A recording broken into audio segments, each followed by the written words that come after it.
महाशिवरात्रि के पूरे दिन, समझिए पूरे क्षण का जो अवसर होता है, उस दिन कन कन में भगवान शिव उपस्थित रहते हैं। और इस दौरान अगर भगवान शिव की पूजा की जाए तो हमारे जितने बिगड़े हुए काम हैं, जनपत्री के जितने सारे दोष हैं, भगवान शिव की कृपा से बिल्कुल ठीक हो जाते हैं। हम लोग सब जानते हैं, धर्मशास्त्रों में लिखा है कि जब समुद्र मंथन हो रहा था तो बहुत सारी चीज़ें निकली थी, उसमें एक हलाहल विष भी निकला था। हलाहल विष का इतना तेज था कि कोई देवतागण उसके समीप जाने की कोशिश नहीं कर रहे थे। तो भगवान शिव ने उस हलाहल विष को अपने कंठ में धारण कर लिया था। इसलिए उसकी इतनी तेजी थी, गर्मी थी कि उनका कंठ नीला पड़ गया, इसलिए उन्हें नीलकंठ भी कहा जाता है। लेकिन उसकी गर्मी के कारण भगवान शिव को इतना प्यास लग रहा था, परेशानियां आ रही थी, तो सारे देवता गणों ने ये किया कि रात भर हम लोग भगवान शिव का जागरण करेंगे, ठंडा जल अर्पित करेंगे। तो सुबह होते होते, उस दिन शिवरात्रि का भी समय था, चतुर्दशी की तिथि थी, सुबह होते होते भगवान शिव को आराम हो गया। तब भगवान शिव ने सबको ये आशीर्वाद दिया कि जो भी शिवरात्रि में मेरी पूजा करेगा मैं उसे मनवांछित फल दूंगा, जो भी उनके कर्म के आधार पर होगा और जो उनके प्रारब्ध में लिखेगा। और वैसे तो शिवरात्रि में हर क्षण भगवान की कृपा बनी रहती है, इसमें कोई शक नहीं। लेकिन आज मैं जो चर्चा करने जा रहा हूँ, जो पहले मैं आपसे कहा, चारों प्रहर की पूजा, और ये चार जो प्रहर होते हैं उसका मुहूर्त क्या होता है, क्या टाइमिंग है। ठीक है, वैसे तो शिव जी की पूजा का काफ़ी महत्व है, लेकिन शिवरात्रि की शाम, जो कि मैं चार प्रहर की चर्चा करने वाला हूँ, से लेकर अगले दिन सुबह ब्रह्म मुहूर्त तक जो धार्मिक महत्व शास्त्रों में लिखा है, जिसे हम चारों पहर की पूजा करते हैं, उसका बहुत महत्व है। वैसे देखिए, महीने में 2 बार शिवरात्रि आती है, क्योंकि त्रयोदशी, चतुर्दशी पूर्णिमा में भी पड़ती है, अमावस्या में भी पड़ती है। लेकिन फाल्गुन मास की कृष्ण पक्ष की जो चतुर्दशी तिथि होती है, इसका काफ़ी महत्व होता है, इसलिए हम लोग इसे महाशिवरात्रि भी कहते हैं। और ये भगवान शिव की आराधना के लिए अति उत्तम समय होता है। हर क्षण भगवान की कृपा से भरा होता है, भगवान शिव की कृपा से, क्योंकि 24 घंटे में मोटा मोटी हम लोग को 1440 मिनट्स मिलते हैं। और इस मिनट में अगर हमने शिवरात्रि के समय, शिवरात्रि के दौरान भगवान शिव की कृपा पाने के लिए कुछ पूजा पाठ विधान से कर लिया, तो मुझे नहीं लगता है कि कोई ऐसा काम जो आपकी क्षमता के अनुसार हो अधूरा रहेगा या कहीं पर असफलता मिलेगी। तो चलिए अब शुरू करते हैं कि भगवान शिव में होता क्या है। देखिए, एक और चीज़ मैं चर्चा करना चाहूँगा कि जो पूजा शिवरात्रि की होती है वो रात में होती है। रात का जो समय होता है ना, वो तामसिक होता है, तमशकाल होता है। और ऐसा हम लोग जानते हैं कि जब प्रकाश है तो अंधियारा, उजाला भी आएगा, और ये उजाला हमारे भगवान शिव की कृपा से आता है। और भगवान शिव में इतनी क्षमता होती है कि ये जितनी भी नेगेटिविटी है, तामसिक जो कैरेक्टरिस्टिक्स होता है, उसको दूर करने की क्षमता होती है। क्योंकि भगवान शिव को सृष्टि का रचयिता भी हम लोग बोलते हैं, विध्वंस का नाश कर देते हैं, जो भी विध्वंसिक क्रियाएं होती है उसका नाश कर देते हैं वो।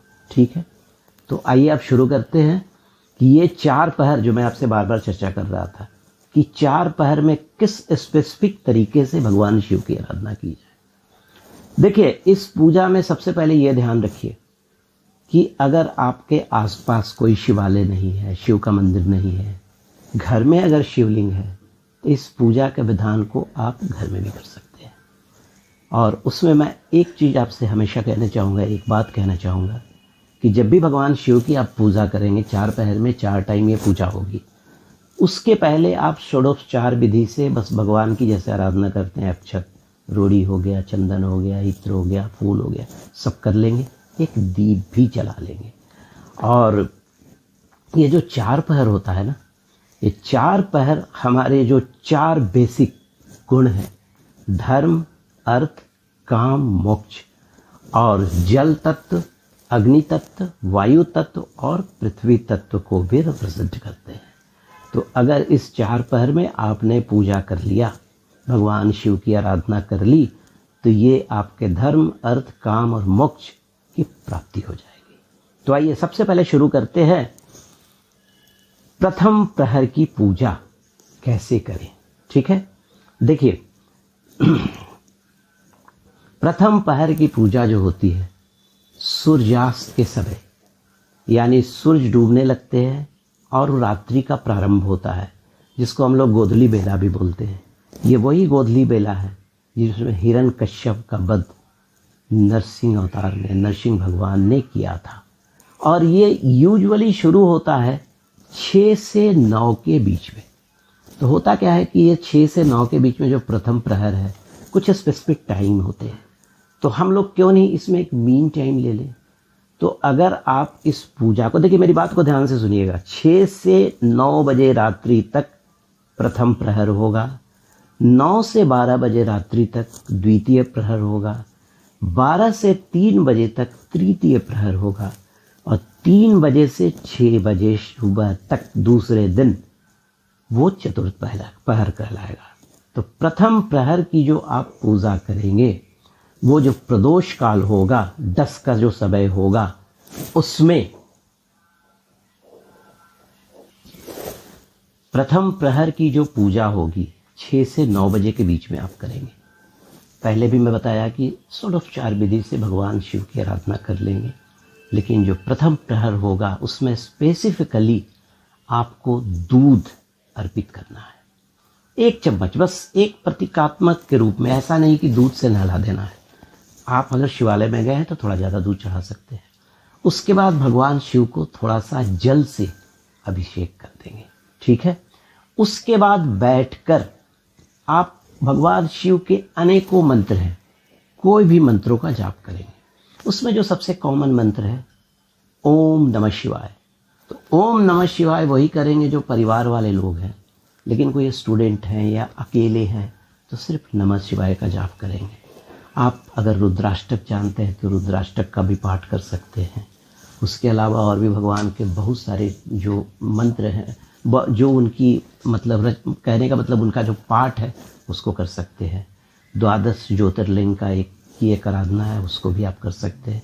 आपको जैसे भी हो भगवान शिव को उस समय याद करना है और पूजा के बाद शिव जी का कोई भी मंत्र करते हुए आप प्रणाम कर लेंगे। उसके बाद अब आइए आगे बढ़ते हैं। दूसरे चरण मतलब दूसरा प्रहर।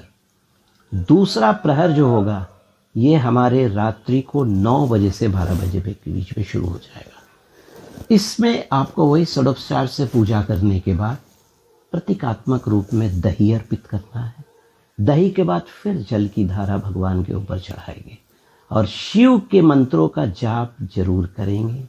अगर हो सके तो महामृत्युंजय का भी जाप कर लो, आप रुद्राष्टक का जाप कर लो, बिल्वाष्टक का जाप कर लो, और भी जो भी आपको पाठ लगता है भगवान शिव के लिए, पंचाक्षरी मंत्र का जाप कर लो, ओम नमः शिवाय कर लो, नमः शिवाय कर लो, इसको कर लो, भगवान शिव प्रसन्न हो जाएंगे। अब आइए एक जो सबसे इम्पॉर्टेंट तीसरे पहर की पूजा। मैं इम्पॉर्टेंट इसलिए बोल रहा हूँ कि देखिए क्या होता है कि बहुत सारे ऑफिस गोअर्स होते हैं, वो ऑफिस चले जाते हैं, किसी को आने में 7 भी बज जाता है, किसी को 8 भी बज जाता है। तो अगर आपने प्रथम और द्वितीय चरण की पूजा नहीं की है तो तृतीय चरण का, तृतीय प्रहर का पूजा कोशिश कीजिए करने का। तीसरे प्रहर की जो पूजा है उसमें ये 12 बजे से 3 बजे के बीच में किसी भी समय होगा।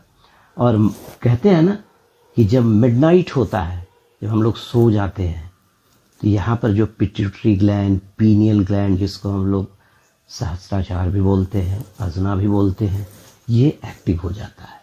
तो ये हमारे मन को काफ़ी जागृत कर जाता है। और जो मैंने आपसे कहा धर्म, कर्म, काम, मोक्ष, इन चीज़ों की प्राप्ति होती है इससे।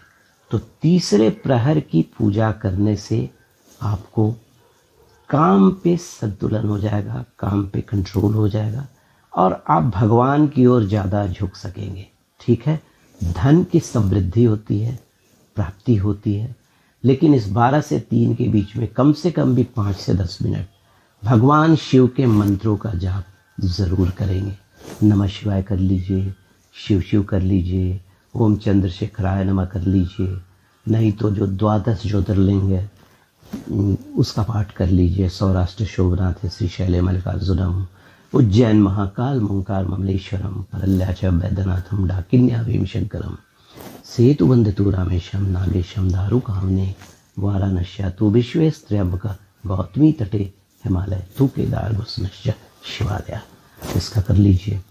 बेलपत्र चढ़ाने के समय इस बस एक श्लोक जरूर पढ़ लीजिए। त्रिदलम त्रिगुणाकारम त्रिनेत्र त्रयायुधम त्रिजन पाप संहारम विल्लुपत्र शिवार्पणम। इस मंत्र का भी आप जप कर सकते हैं। इस मंत्र को पढ़ते हुए आप बेल भी चढ़ा सकते हैं। तो ये हो गया तीसरे प्रहर की पूजा। तीसरे पहर की पूजा का बड़ा महत्व है, ठीक है। अब आइए तीसरे पहर की पूजा में आपको करना क्या है। तीसरे प्रहर की पूजा में शुद्ध गाय का घी लीजिएगा, भगवान शिव को थोड़ा सा घी चढ़ाएंगे, लेप कर देंगे। उसके बाद जल की धारा से भगवान शिव को अपना लेंगे और कोई भी मंत्र शिव की स्तुति कर लें, महामृत्युंजय कर लें, आप कर लीजिएगा। और ये 12 बजे से 3 बजे का जो समय होता है ना, ये ईश्वर के नज़दीक जाने का सबसे उत्तम समय होता है। जितने भी ऋषिगण महामुनि होते हैं सारे के सारे सब 12 से 3 के बीच में साधना में लीन होते हैं। अब आइए आगे बढ़ते हैं, चर्चा करते हैं चतुर्थ प्रहर, चौथा प्रहर, जिसको हम लोग ब्रह्मा मुहूर्त भी बोलते हैं। 3 बजे से 6 बजे सुबह तक रहेगा ये। चौथे चहर में आपको करना क्या है? चौथे प्रहर में मधु चढ़ाना है। मधु आप भगवान शिव को चढ़ाएंगे। उसके बाद जल की धारा, उससे आप भगवान शिव का स्नान करा देंगे, एक दीपक जला देंगे और वहाँ बैठकर जो भी मंत्र, कोई भी पाठ आपको भगवान शिव का आता है उसको करेंगे। भगवान शिव की अक्षुण्ण कृपा हो जाएगी। देखिए भगवान शिव की खासियत क्या होती है ना, कि भगवान शिव के पास चंद्रमा का वास होता है। वैसे तो सारे भगवान वहाँ पे हैं। तो इन 4 पहर की अगर आप पूजा करते हैं तो ये जो 4 चीज धर्म अर्थ काम मोक्ष जो हमारे मतलब हमारे शरीर को, हमारे आत्मा को संचालित करते हैं, वहाँ एक तरह से प्राप्ति हो जाती है। उसके अलावा एक बात जरूर याद रखेंगे, जो भी चारों प्रहर की पूजा करेंगे, प्रथम चरण, द्वितीय चरण, तृतीय चरण या चतुर्थ चरण, कपूर की आरती से भगवान शिव की आरती जरूर करेंगे। जो आरती है ना, कर्पूर गौरव कर्णावतारम, जो आरती है वो जरूर भगवान के लिए करेंगे। इतना करके देखिए, ये समझ लीजिए कि 1 साल का आपका रजिस्ट्री हो गया। 1 साल तक भगवान शिव की अक्षुण्ण कृपा बनी रहेगी अगले शिवरात्रि तक। उसके अलावा अब थोड़ा सा ज्योतिषीय दृष्टिकोण से हम चर्चा कर लें। बहुत बार मैंने देखा है, जब मंदिरों में मैं जाता हूँ तो भगवान शिव को नारियल फोड़कर भगवान शिव के ऊपर नारियल का जल चढ़ाया जाता है। ये कदापि ना करें। आप भगवान शिव को नारियल ऐसे चढ़ा सकते हैं, लेकिन उसका जल नहीं चढ़ाइए। जल जो होता है उसमें महालक्ष्मी का निवास होता है। श्रीफल इसलिए हम लोग बोलते हैं। जल चढ़ाने से क्या होता है, क्योंकि भगवान का जो लिंग स्वरूप है ना वो विध्वंसक है, और यहाँ पर आप लक्ष्मी का जल चढ़ा रहे हैं, लक्ष्मी को चढ़ा रहे हैं, तो फिर वहाँ से लक्ष्मी रूठना शुरू होगी। दूसरा मैंने आजकल सुना है कि अगर आप शनि की महादशा से पीड़ित हैं या शनि से पीड़ित हैं तो भगवान शिव को सरसों के तेल से अभिषेक कर दीजिए। नहीं, सरसों का तेल तामसिक होता है। दूसरा, सरसों का तेल यूजुअली यूज होता है शिव के अभिषेक में मारन मंत्रों के लिए या दुश्मन, ये अच्छा नहीं है। उसके बदले आप जल में काला तिल डालकर भगवान शिव को अर्पित करें। उसके अलावा आप 108 बेलपत्र ले लें, उसमें राम लिख दें और हर 108 बार कोई राम का स्तोत्र या हनुमान जी का स्तोत्र, क्योंकि रुद्रावतार भी हनुमान जी को कहा जाता है, या भगवान शिव को नमः शिवाय करते हुए 108 बार आप उस बेलपत्र को भगवान शिव के लिंग पे चढ़ाएं आपको भगवान शिव की अक्षुण्ण कृपा मिलेगी। तो दोस्तों, एक छोटा सा मेरा प्रयास था कि शिवरात्रि में चारों पहर की पूजा आप किस तरह से करें कि भगवान शिव की आराधना आपको मिलती, भगवान शिव की अक्षुण्ण कृपा मिलती रहे। अगर आपको मेरा वीडियो पसंद आया तो लाइक कीजिएगा, सब्सक्राइब कीजिएगा। मेरा वो जो लिंक है वो मेरे वीडियो पे दिया भी रहता है, और बेल आइकन दबाना मत भूलिएगा कि सो दैट कि कोई नया वीडियो आए तो मैं आपको दे सकूं। चलिए, शिवरात्रि की बहुत बहुत शुभकामना।